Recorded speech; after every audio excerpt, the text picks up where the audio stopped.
Hello and welcome to another episode of Top Deck, the series where we take a look at some of the leading TCG deck lists. And this time we have on Aaron, who we've seen previously from the UK National Championship last year, and he's coming on again with a topping it regional with Salamangreats. So this is a pure Salamangreat list. I guess really the major tech cards in here are the Flame Buffalo played over the Lady Debug, and he's playing the Sanctum Engine, and he's playing a second copy of Will. And I guess the other thing here is another copy. There's a Foolish Burial in here, which is essentially another copy of Spinny, or really whatever you need it to be. It could be a Falco or a Jaguar for other ways of extending your plays. For the extra deck, it's the usual standard 15 that we've seen from previous lists, and for the side deck, this is very much in line with the kind of thing that we've seen from the YCS Düsseldorf kind of event, where it's back row removal, stuff that's good in the mirror match, and then a few odd bits and pieces that happen to be good against particular meta decks. So that is the list itself. Let's have a look at the siding strategy that he applied for this. So for Striker, he's putting in Twisters when going first and second as options to remove plenty of back row, sacrificing a Foxy, a Foolish Burial, and a Will in both cases. It's pretty standard, to be honest. The Will isn't really needed, as you don't need to extend through a massive board that needs to be broken. You're just trying to remove enough back row here. Going second, the Pancratops are coming in once again. It's what we always see really against Sky Strikers these days. Pancratops is just so versatile in that it removes stuff and it baits out, or it plays around the Widow Anchor, of course. Altergeist, we have Twisters, Reboots, and Pancratops all coming in order to deal with the problems. That's going first and going second as well. When going first, he's actually taking out... for going both first and second, he's actually taking out Sanctum and Scythe versus Altergeist. Pretty interesting because you don't have to worry so much about them making their extra deck. You know, you're not incredibly reliant on all of your spells and traps resolving, so it's fine as long as you can get your monster effects off, to be honest. Against True Draco, we see Twisters, Reboot, and Draw coming in for both first and second, but going second, putting in the Pancratops just as a big body that can both, you can summon it and deal with the Draco monsters if they don't have the field spell up.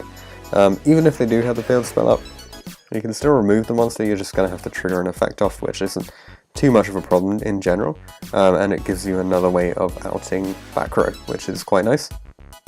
And then for Subterrors, putting in the Twisters, when going first and going second. No other changes for going first, taking out the Phantasmes, of course, which aren't going to do anything at all in this matchup. You just have to take them out here. But then that does give the option to put in the Twisters for the back row removal, and we're going second with Pancratops once again coming in to deal with the back row deck. And actually the Super Poly coming in as well as a way of stopping them from interrupting you, which is pretty nice too. So that's the siding strategy.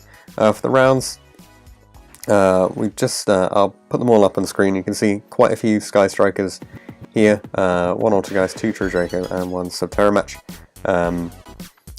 Additional comments from him, so in rounds 2 and 3, round 2 he drew because of Kana in time, in round 3 he actually lost because of Kana in time. It's just too powerful for you. The fact that you can boost up by a few life points and steal the game from there in a really, really accessible monster, you know, like every engage, the Hornet and every Ray, if you play Rota, even the field spell, they all get you access to this Kana, which is essentially your win condition if you can run the game down into time. For rounds 5 and 6, he played against True Draco. In round 5, the opponent ran the Monarch's Erupt in the main, but he still managed to pull out 2-1 from this. And round 6, the opponent ran the extra deck variant, so there weren't any Erupts, obviously. And once again, going 2-1 and stealing the win there.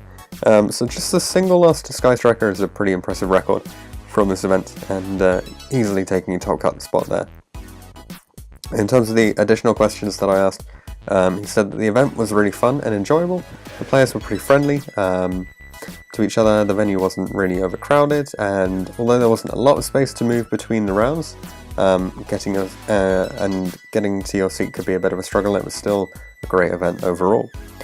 He decided to play Sky Striker for months beforehand, and then he got really bored with it, so he played Thunder Dragon variants, and he got bored of those as well, so he decided to play Salamangreat because he thinks it's really fun to play, and it is mostly a very consistent deck.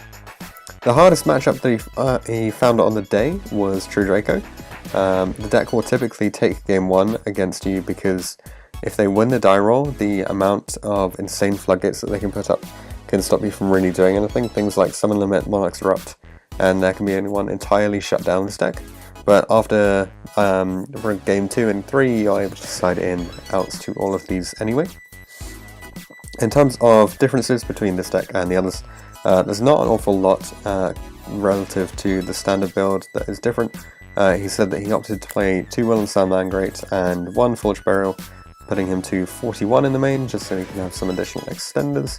Also the Flame Buffalo over Lady Debug, because personally he thinks it's a superior option for regional level events, and it turned out pretty well for him.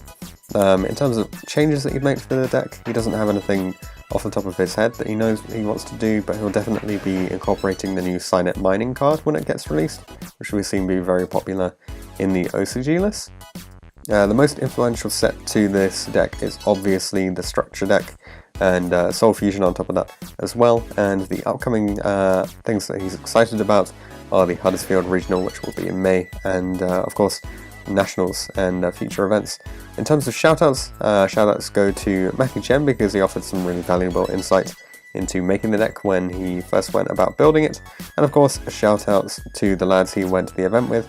That's Chris, Marcus, Ben, Kian, and Roy.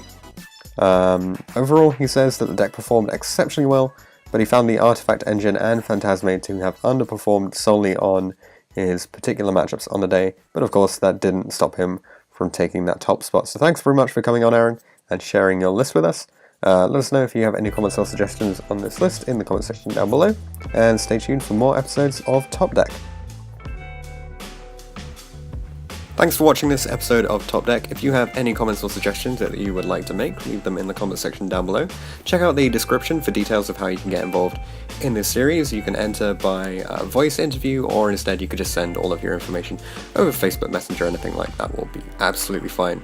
If you want to see anything in particular from the upcoming series, then be sure to get in touch, and I'll see you guys in the next video.